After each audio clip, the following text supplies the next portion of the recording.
دائما ما تنطوي المناطق الغامضة على الكثير من الأساطير والقصص الغريبة التي تجعلها مخيفة، وهذا لأسباب لا نستطيع دائما تفسيرها.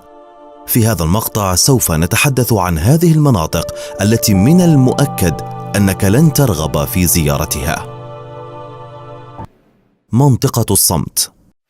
في شمال المكسيك تقع هذه المنطقة التي تعد مركز أحد الظواهر الأكثر غرابة في العالم.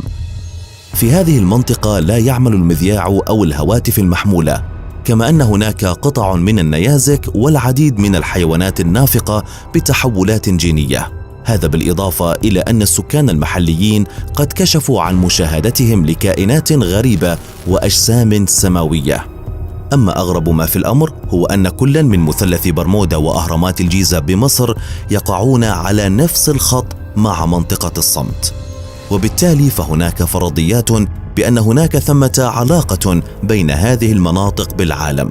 حتى الآن التفسير العلمي الوحيد الذي تم الإعلان عنه هو أن هذه المنطقة هي أكثر المناطق ذات المغناطيسية على كوكبنا، وهو الأمر الذي يتسبب في كل الأمور غير المعتادة التي تحدث في هذا المكان. مثلث برمودا. دون شك يعد هذا المكان من أكثر الأماكن شهرة وغموضا في العالم، وبالتالي فلا يمكن أن نغفله عن هذه القائمة. يقع هذا المثلث بين ميامي وبورتوريكو وبرمودا، ولقد حير أمره العلماء والصيادين المحترفين وحتى الباحثين العسكريين. في هذا المكان اختفت طائرة، وكانت هناك مشاهدات لأجسام مضيئة غريبة، بالإضافة إلى حدوث أشياء غامضة.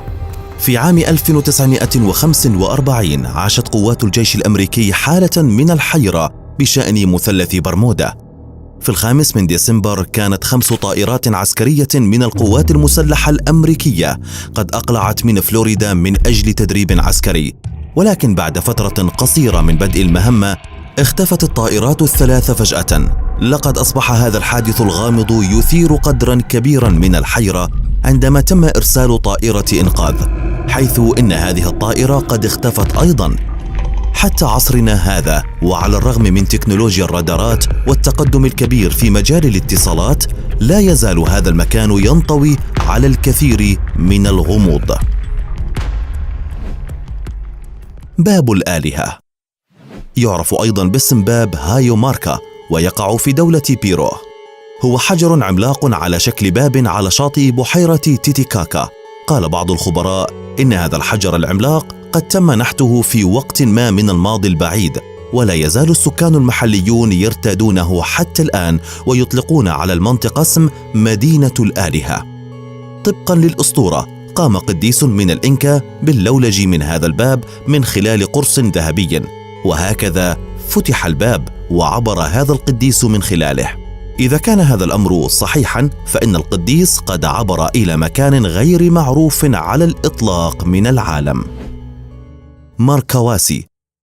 لا يقتصر الأمر على باب الآلهة فيما يتعلق بالمناطق الغامضة الموجودة في بيرو، ففي شمال هذه الدولة توجد منطقة تنطوي على الكثير من الغموض وتسمى ماركواسي. يقال إن لهذه المنطقة طاقة غريبة للغاية، حيث يقول السكان المحليون إنها تحتوي على مجموعة من السحرة والآلهة والعباقرة من العصر القديم، وبالتالي فإنهم يتعاملون مع المنطقة باحترام شديد. عندما يذهب الناس لهذه المنطقة فإنهم يمرون بأحاسيس مريبة، خصوصا النشوة. يعتقد أغلب علماء الجيولوجيا أن الكثير من التكوينات الصخرية في هذه المنطقة قد تشكلت بشكل طبيعي منذ ملايين السنين. على الرغم من ذلك، هناك من يؤكدون على أن هذه التكوينات الصخرية تم نحتها بواسطة بعض الأشخاص الذين لا ينتمون إلى هذه المنطقة. لا يزال الغموض قائما، ولا أحد يعلم من الذي قام بنحت هذه التكوينات الصخرية. عين العالم. في الأرجنتين توجد إحدى المناطق الأكثر غموضا في العالم، وتسمى هذه المنطقة بالعين. في بداية هذا العام كان المخرج والمنتج السينمائي سيرخيو إسبينر في هذه المنطقة من أجل تصوير فيلم عن الأحداث الخارقة للطبيعة التي تحدث على جزيرة غامضة. وعندما قاموا بالبحث عن موقع هذه المنطقة على الخريطة، وجدوا شيئا غامضا واستثنائيا. هي عبارة عن عين مرسومة على الأرض تحيط بها قناة من المياه يبلغ قطرها 120 متر، كل من الدائرتين مرسومتين بشكل مثالي. إذا لم تكن تشعر بالدهشة فعليك أن تعرف ما يلي. في الحقيقة هذه العين تتحرك، نعم إنها تتحرك. أثناء استخدامهم لجوجل إيرث اكتشف كل من سيرخيو وفريق العمل أن هذه الجزيرة الصغيرة تتحرك على مدار العام، كما أنها لا تتغير مع هذه الحركة المستمرة. إذا أردت التأكد من الأمر يمكنك أن تطلع على هذه المنطقة على جوجل إيرث بنفسك. هذا كل شيء أيها الأصدقاء لهذا اليوم، وبعد مشاهدتنا لهذه المناطق الغامضة يبدو أن العالم مختلف تماما عن تصورنا له. في النهاية يا أصدقائي، نتمنى أن نكون قد متعنا أذهانكم وقدمنا لكم المعلومة المفيدة والجديدة. لا تنسوا الضغط على زر أعجبني والاشتراك معنا في القناة إذا لم يصلك منا كل ما هو جديد. مع أنك مشترك معنا في القناة اضغط الآن على الجرس لكي يصلك منا كل ما هو جديد، ونبقى معك على تواصل دائم. نلقاكم أيها الأحباء بالفيديو القادم من قناة متع ذهنك.